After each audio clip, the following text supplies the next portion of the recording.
Today I'll share a presentation of a gentleman who came to me with low back and radicular lower extremity symptoms into the foot. This gentleman was in his 50s. He presented to me approximately 1 month after falling on his back on the left side. He complained of left low back pain extending down into the toes, with numbness and tingling as well below the knee. He had mild right low back symptoms, but the presentation was like 95 to 5 left to right. This gentleman had constant lateral leg pain, constant buttock and hip pain. He'd already been to primary care. They had done an MRI and x-ray of his hip, which is something I don't think was indicated. Nonetheless, they did that. They did point out to him some abnormalities found in his hip joint, which caused him some concern.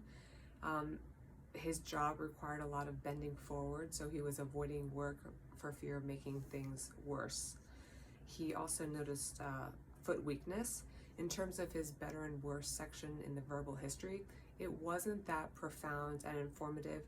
Considering his symptoms were constant, he hadn't really noticed things that were especially worse or better, but he did know that when he put his knee into flexion using a bolster, for example, he felt better. Ostensibly, that's because it put the nerve on slack. Prior medical history that is pertinent in terms of the musculoskeletal system is that he was hit by a car several years ago that caused spinal fractures and ruptured discs. He was on ibuprofen, Tylenol, gabapentin that were helpful, and his goal was to be pain-free and able to work, up to 7 hours in that kind of frequently flexed position. So, looking at his orthopedic baselines, his plantar flexion was reduced, toe extension reduced, dorsiflexion reduced, his hip range of motion within normal limits in flexion, within normal limits in internal rotation, Faber within normal limits bilaterally, hip external rotation bilaterally within normal limits, but pain at end range on the left symptomatic side.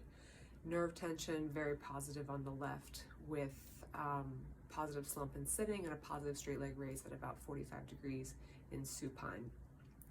I do a movement loss test, which is the 4 cardinal movements of the lumbar spine: flexion, extension, right side glide, and left side glide. Flexion, he had minimal loss, which increased thigh pain, and he had low back pain on return. Extension, minimal loss, right greater than left, low back tightness. Right side glide, which is when the shoulders are right and the pelvis is glided to the left, produced left hip pain, no loss. Left side glide had the most egregious loss of motion with a moderate loss of motion and produced low back pain. I started the repeated movement testing, part 3 of my exam, by lying prone, simply prone on the plinth, which produced low back and coccyx pain. The lateral calf and foot were still painful, around a 2 to 3 out of 10. Lying prone and extension then, propped up on elbows, was about the same. I then proceeded to extension at lying. He did 10, and then we did 2 sets of 10 with hip sag, producing low back pain, not worse afterwards in terms of the effects on his mechanics. Nerve tension was decreased pain with flexion and standing. Left side glide was markedly improved to only minimal loss or no loss at all. Decreased pain with right and left side glide. Plantar flexion strength was better. Hallux strength was better. So that became his homework: extension and lying with the hip sag, approximately 10 every 2 hours. And we talked a bit about posture, so he was instructed to use the lumbar roll in sitting as tolerated. He came back to me 2 days later. He had been doing sets of 10 every 90 minutes. So very compliant. He was also very motivated. He noticed increased range of motion. He stopped the Tylenol and ibuprofen. He just felt better, much less pronounced pain in the leg. So in terms of his exam, hallux was better, plantar flexion was better, slump test was better, movement tests were better. So some you could continue with the same home program because things were markedly better. Because of his body awareness, his understanding the musculoskeletal system, which was above that of just a typical layperson, and his motivation to get back to work as soon as possible, I investigated what would happen if we added even more force. So I added belt overpressure. We did 3 sets of 10 with extension line with belt overpressure, which further increased flexion, left side glide, and reduced nerve tension.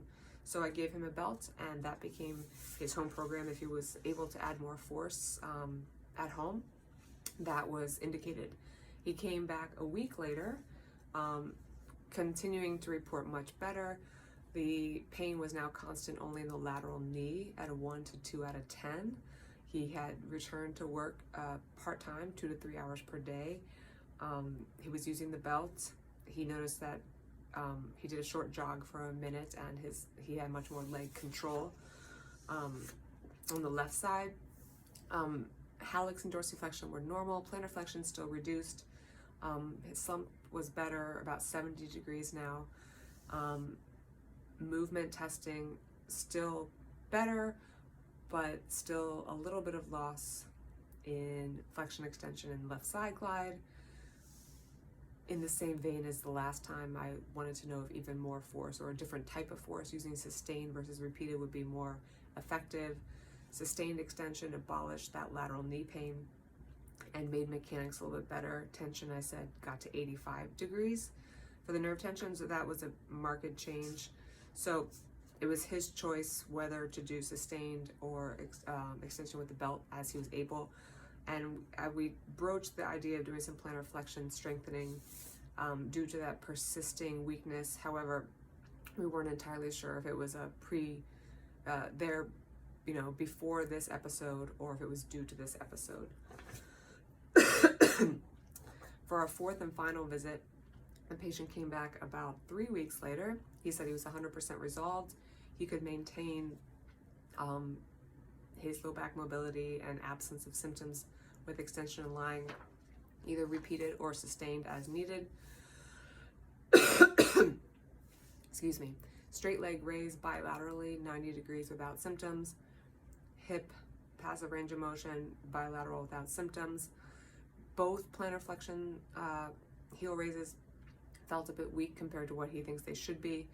I told him to work on that as a strengthening program at home, and that my goal would be for him to be able to do 20 to 25 single leg heel raises on each side, equal left to right.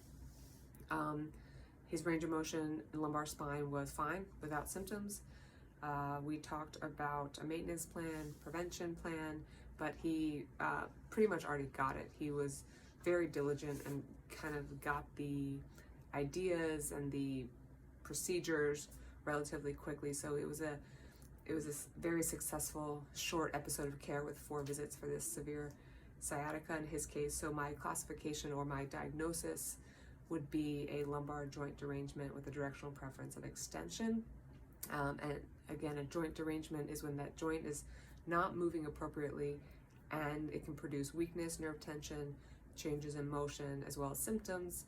And by definition, a movement into a certain direction fixes all those signs and symptoms. And so his was, in my mind, a joint derangement, with the disc being the deranged part of the joint that responded to extension.